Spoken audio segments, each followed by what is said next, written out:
his 70 others and sent them on ahead of him in pairs, to every town and place where he himself intended to go. He said to them, "The harvest is plentiful, but the laborers are few. Therefore, ask the Lord of the harvest to send out laborers into his harvest. Go on your way. See, I am sending you out like lambs in the midst of wolves. Carry no purse, no bag, no sandals, and greet no one on the road. Whatever house you enter, first say peace to this house. And if anyone is there who shares in peace, your peace will rest on that person. But if not, it will return to you. Remain in the same house, eating, drinking, whatever they provide, for the laborer deserves to be paid. Do not move about from house to house. Whenever you enter a town and its people welcome you, eat what is set before you. Cure the sick who are there and say to them, the kingdom of God has come near to you. But whenever you enter a town and they do not welcome you, go out into the streets and say, even the dust of your town that clings to our feet, we wipe off and protest against you.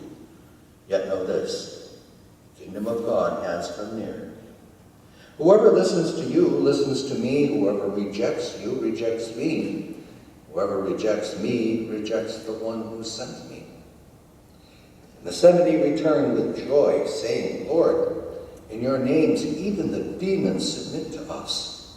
He said to them, "I watched Satan fall from heaven like a flash of lightning. See, I've given you authority to tread on snakes and scorpions and over all the power of the enemy, and nothing will hurt you. Nevertheless, do not rejoice in this, that the spirits submit to you, but rejoice that your names are written in heaven." And this is the gospel of the Lord.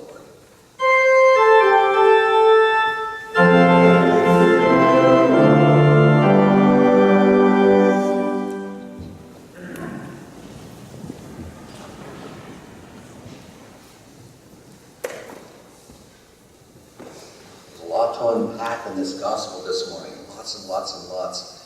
Let's start off by saying that it is for the 70 plus the others their first internship. They're on an internship. Go out and try it out, and he gives them specific ways in which they are to carry out this internship. And I'm thinking of that, and I remember while my internship, as I was in seminary, the normal structure is 2 years of academics, then you leave for a year to do a year of internship. And then you come back for a third academic year. But because age was creeping up on me, I talked them all into letting me do internship concurrently with my academics for 2 years, which I did. And I think it worked out much better for me. And in my third year, the wife of the pastor, who was also the organist, discovered herself with child. And so I stayed a third year and became the organist and the choir director, which was quite fun. So I actually had 3 years of internship with a man who was really a wonderful, wonderful internship supervisor. And I'll get back to him later as we talk. Looking at the text, there is a lot for us to unpack in the way we do things. One of the things that is missing out of this text, which was taken out this little break, is when the disciples decide that they want to rain fire and brimstone down on a town that wasn't going to listen to them. Now, this is just the most wonderful thing to think about. I don't know why the lectionary took it out, Evelyn. Maybe they thought it was too harsh for the general ears in public. But it really is too bad that it was taken out, because it shows the enthusiasm these people had in their internship. For those who wouldn't listen to them, they wanted them to be punished. And whenever I read that text, I am reminded of the very famous statement of Blaise Pascal, the French mathematician and philosopher, who once wrote that, you know, never do people do evil more joyously than when they do it under the guise of religion. And history bears that out over and over, doesn't it? We have to be careful. And in that text, just that Jesus says, no, no, no, no. And in the way they come back, here's 70 people And they've had power over demons, whatever that meant back then, whether it is sickness or epilepsy or whatever. And they proclaim in a joyous voice, Lord, in your name even the demons submit to us. And if we look at the Greek text carefully, when Jesus responds, and you don't see it so much in the English, but in the Greek you do. When Jesus says, I watched Satan fall from heaven like a flash of lightning, there is a little digging going on in that sentence. Here they go haranguing themselves for all they were able to do in his name, and he's going, patting them on the head. Well, now aren't you just wonderful? Aren't you the greatest? A little bit of a put down, lest they be carried away, these people who would have destroyed the town that they had to shake the dust off their feet for. Their internship isn't going all that well, but they're experiencing what the power might be like. And that is when Jesus looks at them and he says, now look, I've given you authority to tread on snakes and scorpions, and please don't take that literally. That is a saying that simply means to break down or destroy evil, of things that could harm you.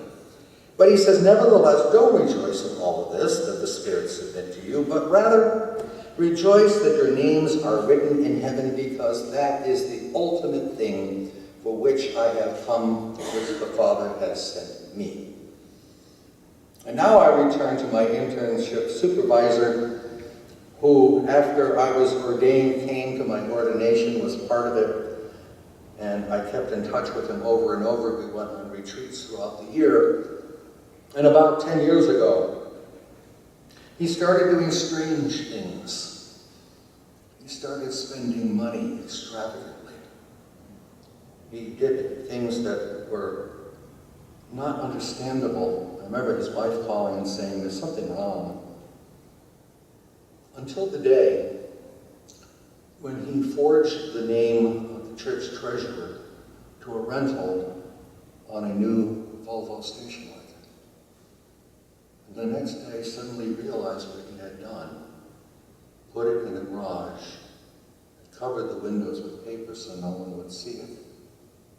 Because even he couldn't believe that he did it. And sooner or later, a diagnosis was made of a sudden, swift, devastating onset of bipolar. And so he stepped down from his church, had to resign. And the tragedy was of how many people abandoned him. We have not yet come to grips with that, have we? Where people become challenged, where the mind chemistry is not balancing the way it should. We can forgive somebody for being diabetic, can't we? But we can't when it comes to perhaps a mental illness or aberration. And so it is in our internship, which we are all called to do in this world. There are bumps in the world that we want to avoid, that we want to make believe that aren't there, but they are. And so finally he became well enough to be a chaplain at a nursing home, and he did it okay. Took on a parish for 3 years, but it exhausted him and he had to retire again. And when I didn't hear from him at Christmas time, I knew the silence was somehow ominous, and leaving messages on their phone not returned, I finally got a note about 4 weeks ago from his wife, saying that at the beginning of December to the middle of January, he was hospitalized. The medications that they were using were not doing what they were supposed to do, and he was home again and more or less hiding. And I sat there after I read it and I thought, there is an internship of suffering. And I've seen it and you have seen it too. And the great difficulty is, especially if it's a suffering we don't understand, is to walk away from that. Especially if we think we are sent out 2 by 2 and the person next to us is all of a sudden incapable of walking anymore. We simply say, well, it's time to let go of you and find someone else. And that is where we forget the final saying of Jesus that says, "Nevertheless, don't rejoice in spirits submitting to you, but rather rejoice, your names are written in heaven." And so it was that an awful lot of people discovered that my friend, my supervisor, his name was written in heaven, and they walked away. They walked away because he could no longer walk with them in doing pastoral work, forgetting completely that at that moment in time they were supposed to hang on to what Jesus said to all of those people back then, "Rejoice that your names are written in heaven." Now, all of us here this morning are still on internship in reality, are we not? It changes over time, I understand that. I know that with our youth group, we're trying to get them out to feed the poor. And that is a form of internship that lets them touch things that they've never touched before, because I don't think anybody in our youth group is exactly poor and hungry. But they've got to discover what that is all about, and so we send them out on this internship to discover what it is like to walk in those people's shoes. And as we grow up, so many of us marry and we are given children, and we are brought into the internship of parenthood and everything that means. And boy, does it mean a lot. Bringing them up, seeing them leave, seeing them fall flat on their face, and yet always ready there to hold them up. That's a tough internship. But sooner or later, most all of them do, and suddenly we find we're in an empty nest and there's a new internship to be done, with freedoms that perhaps we never had before as members of a church, as baptized Christians, and we try different internships. We touch music, we touch evangelism, we touch the programs of these churches, and we try it out. And it may not be for you, and so you have to try another internship. But we're always on internship, always. We cannot be anything otherwise once we have decided to follow this crucified, resurrected Jesus. We are sent forth constantly. The only question is, what path shall we take today? And so, with my friend who suffers so greatly, he will be surprised someday, because somehow, some way, I'm going to get in my car and I'm going to drive to Pennsylvania. And no matter what shape he is in, I will sit and I will tell him that I remembered our internship with an awful lot of joy and glory. And that I will come back here and ask everybody in the church I serve to pray for you. He may not hear it, but I am duty-bound in my internship as a baptized Christian to do this. It is not a question of me flattering God or doing something to gain my salvation. That is what I am called to do. The only question I think that faces all of you, I think this morning as you listen to this text, is to discover what internship you happen to be walking in.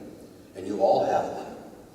It will not be the same one as you had 10, 20, 30 years ago, but it will be an internship. And the things that you have learned, the wisdom that you have gained will come to bear on that internship and what you want to do with it. But nevertheless, in the midst of it all, let us not altogether forget that ending of this gospel. Rather, rejoice that your names are written